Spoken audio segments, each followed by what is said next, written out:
नमो नमः। संस्कृत ज्ञान शिक्षा में आप सभी का हार्दिक अभिनंदन है। प्यारे दोस्तों, प्यारे विद्यार्थियों, पाणिनि बैच की 48 नंबर की क्लास है प्यारे साथियों, और प्रत्येक की क्लास चल रही है।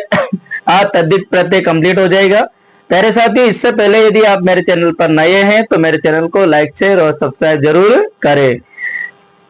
सभी विद्यार्थियों के लिए विशेष सूचना, आरबीएसई बोर्ड क्लास 8 का परिणाम कल मंडे को 5 बजे घोषित कर दिया जाएगा, और तो सभी 5 बजे के बाद अपना अपना रिजल्ट जरूर चेक करें। चलिए स्टार्ट करते हैं हम तहसील प्रत्यय। क्या करते हैं? तहसील प्रत्यय। देखिए, तहसील प्रत्यय 28 फरवरी को जब रेट का पेपर हुआ था उस समय तहसील का एक उदाहरण भी आया था, और मैंने जब आंसर की मैं बताया था तो उस समय भी मैंने आप एक अच्छी तरीके से समझाया था। लेकिन कुछ बच्चों के कमेंट आ रहे थे कि बोले सर तहसील तो नहीं हो सकता, कत होगा, ये होगा। लेकिन देखिए कोई बात नहीं है, पता नहीं होता जब हमें इसी प्रकार की शंकाएं होती है। तहसील प्रत्यय था उसमें, तो आज हम इसको भी पढ़ रहे हैं। तहसील प्रत्यय देखिए, पंचम्यास तहसील है, यह सूत्र है। तहसील प्रत्यय का सूत्र याद रखना, पंचम्यास तहसील है। क्या होगा? यानी पंचम्यास तहसील। तो देखिए, संज्ञा, सर्वनाम तथा विशेषण के बाद पंचमी विभक्ति के अर्थ में तहसील प्रत्यय होता है। आपको ध्यान में रखना है तहसील प्रत्यय का नियम क्या है। पहले तो सूत्र याद रखना, पंचम्यास तहसील।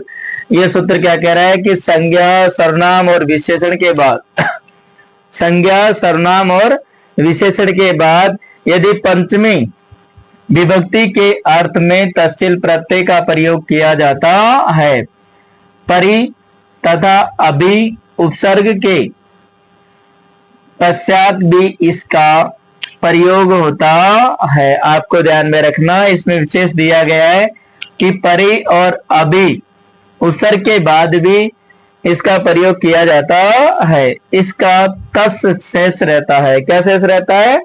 तस् शेष रहता है। स्टार्ट करते हैं। देखिए, मध्य प्लस तहसील। मध्य, इसमें शब्द में किसी प्रकार का कोई परिवर्तन नहीं करना। आपको क्या करना है, जो तहसील प्रत्यय में क्या शेष रहता है? तस् शेष रहता है। तो देखिए, तहसीलत, अब से को क्या हो जाएगा? सस दूसरों से ऋतु हो जाएगा, और करोसानी और विसर्जनी से क्या हो जाएगा? विसर्ग हो जाएगा। ठीक है ना? तो देखिए, से को क्या हो जाएगा? विसर्ग हो जाएगा। तो यहां बनेगा मध्यता है। क्या बन जाएगा? मध्यता है। जैसे आदि प्लस तहसील, तो तहसील का क्या शेष रहा? तस, और से को क्या हुआ? विसर्ग हो गया, तो क्या बन गया? आदिता है। क्या बन गया? आदिता है। नहीं है ना कुछ भी चेंज, बस इतना सा आप ध्यान में रखना। हम क्या, आप देखो ये आदित आया तो हम क्या करते थे कि तैसे रह, इसका मतलब कत प्रत्यय हो जाएगा इसमें, लेकिन कत प्रत्यय नहीं होगा। कत प्रत्यय तो धातुओं के साथ होते हैं। स्वर प्लस तहसील, तो क्या होगा? तस शेष रहेगा, से को विसर्ग हो जाएगा, क्या बन जाएगा? स्वर रहता है। क्या बन जाएगा? स्वर रहता है। वर्ण प्लस तहसील, क्या है? वर्ण प्लस तहसील। तो देखिए, वर्ण है, तहसील में तस शेष रहेगा, से को विसर्ग हो जाएगा, क्या बन जाएगा यहाँ पर? वर्णत है। क्या बन जाएगा? वर्णत है। सेम उसी प्रकार यहां दे रखा है कि बहु प्लस तहसील। क्या दे रखा है? बहु प्लस तहसील। तो तहसील में से मैंने आपको बताया कि ई और लकी क्या हो गई? संज्ञा हो गई, अर्थात इनका लोप हो जाता है, और क्या शेष रह जाता है? तस शेष रहता है। क्या शेष रहता है? तस। अब तस में भी क्या होता है कि ये जो स है इसका क्या हो जाएगा? से के स्थान पे क्या हो जाता है? विसर्ग हो जाता है, तो यहाँ क्या हो जाएगा? बहुत है।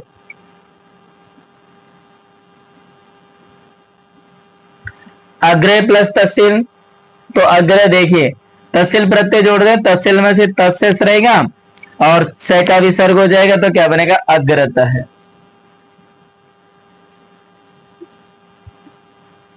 जैसे परि प्लस तहसील, तो देखिए परि तहसील में तस शेष रहेगा, स को विसर्ग हो जाएगा और क्या बन जाएगा, परित है। यहां बताया ना कि परि और अभी उपसर्ग के बाद भी तत्शील प्रत्यय का प्रयोग किया जाता है।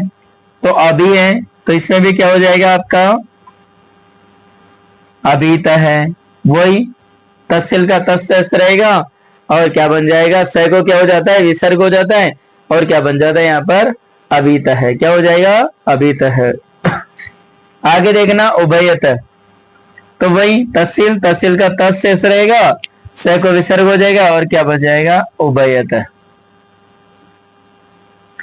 परिता का अर्थ चारों ओर, अभीता का अर्थ दोनों ओर और उभयत का अर्थ भी दोनों ओर होता है, सर्वत है।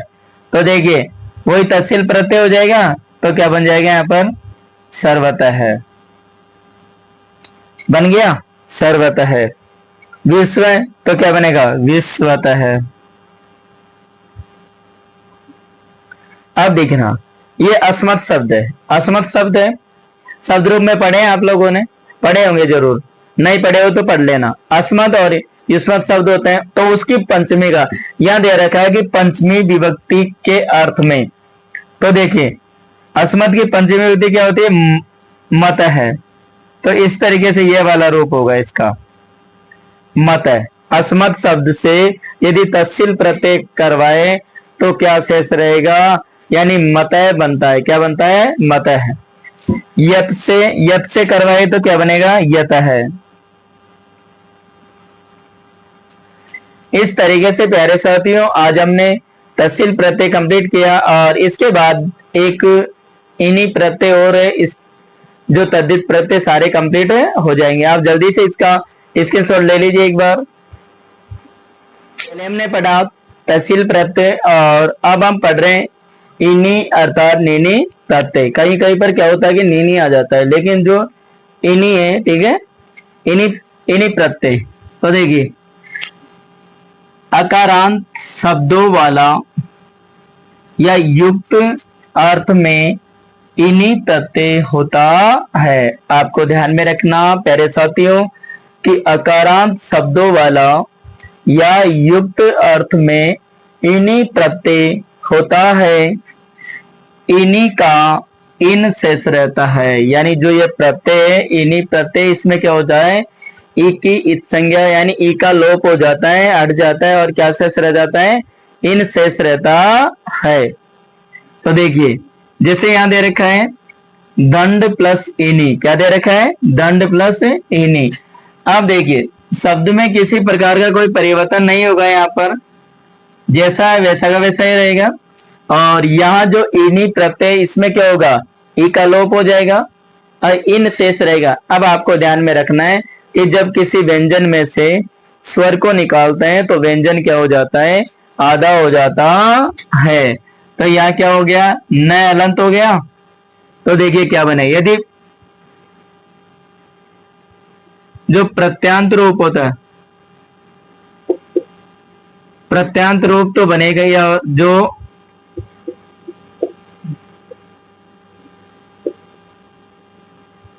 देखिए प्रत्यांत रूप तो क्या बन जाएगा, दंडिन बन गया।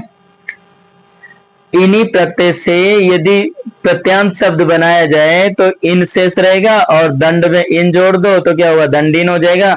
लेकिन यदि पुल्लिंग में रूप पूछा जाए तो क्या बनेगा इसका, दंडी, यानी छोटी ई को बड़ी में बदल देंगे और नए का क्या हो जाएगा, लोप हो जाएगा अर्थात अट जाएगा। जैसे बल, बल धातु में इन्हीं प्रत्यय जोड़ो, इन्हीं में से इन शेष रहेगा और तो क्या बन जाएगा ये आपका बलिन।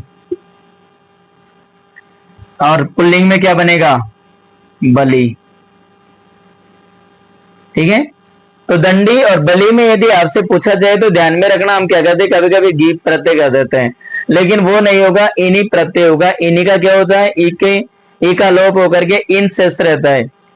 जैसे दंड है, धन है, धन क्या है, धन, तो धन का क्या हो जाएगा, धनिन है, धनिन। दंडिन, बलिन, दंडिन, धनिन हो गया। जैसे दंडीन बन गया, बलीन हो गया, धनीन हो गया। अब इसका मूल रूप पुल्लिंग में रूप क्या होगा? धनी। गुण है तो गुण में ध्यान रखना इन्हीं प्रत्यय होगा, और इन्हीं प्रत्यय जोड़ने पर ई का लोप हो जाता है, इन शेष रहेगा। तो क्या बनेगा? मूल रूप तो क्या बनेगा? गुणिन। और यदि पुल्लिंग वाला रूप बनाए इसका तो क्या होगा? गुणी। जो गुणवान व्यक्ति होता है उसको गुणी, धनी धनवान होता है, बली बलवान होता है, दंडी। ठीक है, दंड ये दंड से लिया गया है। सुख, तो सुख में देखिए इन्हीं प्रत्यय जोड़ो तो क्या बनेगा? सुखिन। क्या बन जाएगा? सुखिन। अब पुल्लिंग में क्या बनेगा? सुखी ही। ज्ञान में इन्हीं प्रत्यय जोड़ते हैं तो इन शेष रहेगा, और क्या होगा? ये ज्ञानीन। और पुल्लिंग वाला रूप क्या होगा? ज्ञानी, यानी जो जिसके अंदर ज्ञान होता है वो उसे क्या कहेंगे हम? ज्ञानी। योग, तो योग में इन्हीं प्रत्यय जोड़ेंगे हम, इन्हीं का क्या शेष रहता है? इन। तो क्या बनेगा? ये योगिन। और यदि पुल्लिंग वाला बनाया जाए तो क्या होगा? योगी। इस तरीके से हमने आज देखिए तहसील प्रत्यय और इन्हीं प्रत्यय भी हमने कंप्लीट किया है। प्यारे साथियों, ये हमारी तद्धित प्रत्यय की अंतिम क्लास थी। अब हम प्रत्यय में देखिए, पहले हमने करदंत पढ़ा, उसके बाद तद्धित, और अब पढ़ने वाले हैं हम स्त्री प्रत्यय। स्त्री प्रत्यय में हम पढ़ेंगे जैसे टाप प्रत्यय, गीत प्रत्यय। इस तरीके से प्यारे साथियों, और देखिए क्लास बहुत ही अच्छी है, और एक 10-15 मिनट में यदि आपको अच्छा कंटेंट मिल रहा है, अच्छा कुछ ज्ञान मिल रहा है सीखने के लिए, तो आप उसको ग्रहण करें। चलिए मिलते हैं प्यारे साथियों अगली क्लास में, अगले वीडियो में। तब तक के लिए जय तु भारतम, जय तु संस्कृतम।